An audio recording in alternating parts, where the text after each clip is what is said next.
আপনি দেখেন আপনার পাড়াতে, আপনার গ্রামে যতগুলি মানুষ আছে ওরা কোনো না কোনো দলের সাথে সম্পৃক্ত, অধিকাংশই। আবার যে সমস্ত দল আপনাদেরকে আহ্বান করছে,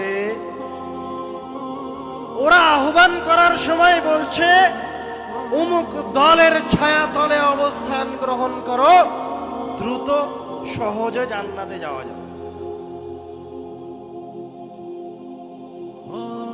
তোমরা আমাদের সাথে থাকো,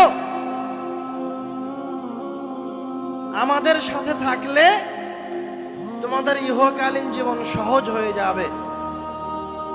এ কথা কেউ বলতে পারে না, এ কথা কোন দল উচ্চ স্বরে বলে না যে তোমরা কোরআন এবং হাদিসের ছায়াতলে অবস্থান গ্রহণ করো, বলতে পারে না। কোন দল, কোন সংগঠন এ কথা বলে না যে আমাদের সংগঠন, আমাদের দলের কোনো কিছু যদি কোরআন আর হাদিসের বিরোধী হয় তাহলে তোমরা আমাদের দল ছেড়ে চলে যাও, বলে না।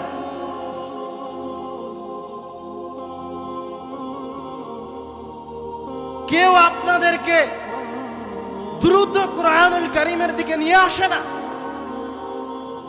রাসূল বলছেন কোরআনুল কারীমের একটা অক্ষর পাঠ করলে, একটা অক্ষর তেলাওয়াত করলে 10 নেকি হয়। আলিফ লাম মিম তেলাওয়াত করলাম, আমার আমলনামায় 30 নেকি লেখা হয়েছে। রাসূল বলছেন এই আয়াতটা যদি কেউ মসজিদে গিয়ে তেলাওয়াত করে তো এই একটা আয়াতের বিনিময়ে তাকে একটা সবচেয়ে দামি উটনির সমান নেকি প্রদান করা হবে।